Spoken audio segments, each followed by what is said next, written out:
RuPaul's Drag Race cinematographer Michael Jacob Kerber is a 5-time Emmy Award nominee, including 2 nominations this year for Lizzo's Watch Out for Big Girls and RuPaul's Drag Race. We're talking about RuPaul's Drag Race, though. You're the only person on this panel who is nominated or among representing reality programming. I guess I wanted to start there. Can you talk about like what's especially rewarding about doing cinematography for reality TV before we talk about the season in general? Rewarding about reality TV, I mean, ultimately, you know, we're all telling stories of one kind or another.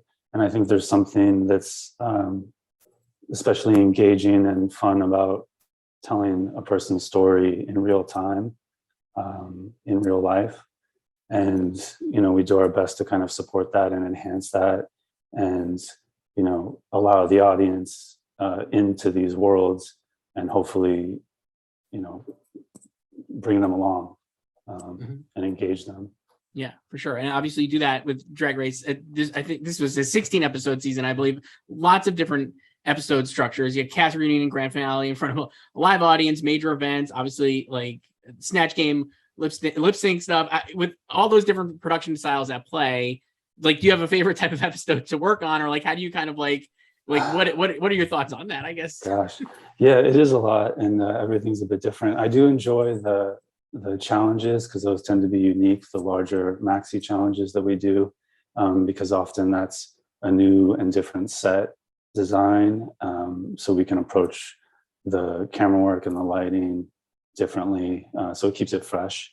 I like doing the runway and the lip syncs are really dynamic and fun. You know, these queens are just amazing performers and artists, and it's all kind of a joy to watch and to help document. And again, it's about supporting them. You know, I mean, we're really here to showcase them as artists and performers and drag queens. So, you know, we like to have fun with the camera work and the lighting, but ultimately we're not going to get in the way of them. You know, It's all about, to me at least, it's all about showcasing them. So when you have, like you mentioned, like the challenges, when you're on like a new set or a new environment, I guess, how much time do you have to prep and think about how you want it to look, like what you want to do visually there, and how much like is like, are you, like, how does that work? Yeah, I mean, as the show has grown, the schedule hasn't.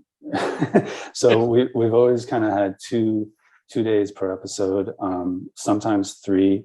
And typically there's a leapfrogging of, we shoot on 3 stages. So we have one stage that's our rotating challenge set. And that's the one that we'll flip and get ready for the next episode. So, you know, as we're shooting, let's say we're shooting a day 1 and we're busy with that work, we're also going on to the next stage and pre-lighting and blocking stuff out and trying to prep for the next day's shooting on that set. So that's kind of the rhythm of how we do it. And then we have the runway days, which are like the kind of day 2 moment of an episode where someone tends to get eliminated and they have to lip sync for their life, and then one of them goes home. So can you talk about the lip sync, the challenge, those you know, that doing that and capturing that, obviously that's such a hallmark of the show. And like yeah, the lip syncs, well, so that is one of, in addition to kind of the verite reality in the workroom, the lip syncs are truly, nobody knows what's going to happen. You know, we have a stage, so we know those kind of that space, and we have our pockets where the cameras are, but beyond that, we don't really know what the queens are going to do. So it's very, you know, it comes down to the experience of the operators and the intuition, kind of getting to know the queens and how they move, or when they tend to do, you know, drops or whatever the movement is. So it's very exciting. Like the energy level is very high for those lip syncs because everyone's very laser focused and making sure we don't miss anything, because that is something we can't do again. Right. You also, I mean, there was another, I mean, I know for one episode that fans really loved this year, it was the Moulin Rouge musical episode, which was a spoof of Moulin Rouge. I imagine that was similar, right? Because it's like literally like a production of a musical, it seems like on stage. It just is so involved and just very elaborate, I guess. How was that to do? And was that a similar thing where you just kind of have to like make sure you're on the ball to not miss stuff that's happening live? Yeah, the musicals, we do have an opportunity to rehearse a little bit with camera. The queens and the choreographer and the dancers do have a couple of days to rehearse together, hours in a day. But camera has a little bit of rehearsal time, not a ton. And then we usually do 2 takes, maybe a third if we want to do a specialty pass where it's like just, or a steady cam can get in there and get a little closer to kind of get some more dynamic movement. Same with jib. Sometimes we might have a techno crane and allow them to have more freedom. Because, part of the challenge of having a multicam setup with, up to 10 cameras is like each shot needs to work. So you can't, be crossing through a lot with jibs or, moving through with Steadicam, or if you are, it needs to be timed out very well. And you need to commit to that's the shot we're going to take in that moment, because no other shots are usable. It's amazing to hear you say that, because obviously the show is, it's 14 seasons. It's such a well-oiled machine. It seems like that from a viewing standpoint. And like, I'd imagine it's, it takes a lot of work to make it seem that smooth, I guess, or that effortless, right? Like from your end.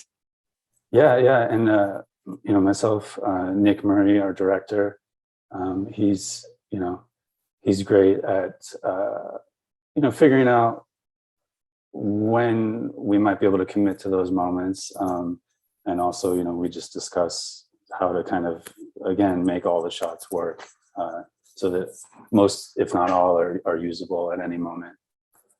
Do you have a favorite shot or sequence from season 14 that you were like very excited about and that paid off?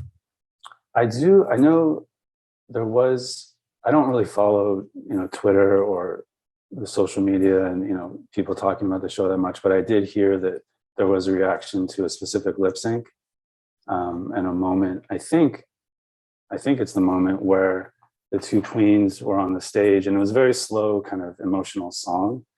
And they happened to line up in such a way where our jib operator, Justin Umpenauer, who's done many seasons, and he's fantastic, and he has a real sense of music and dance.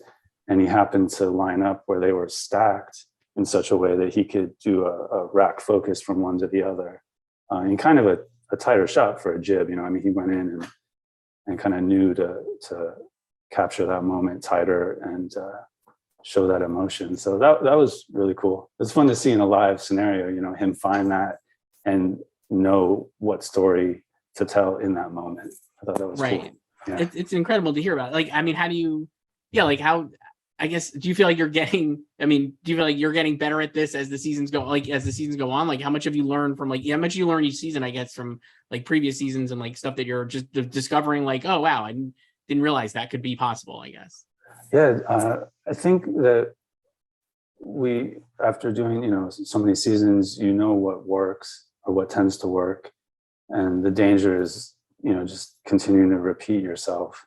But there's only so much we can change, right? So we'll try to find moments to use different camera angles or different movement, introduce new lights to the lighting rig on the runway, to add some more dynamics or more options.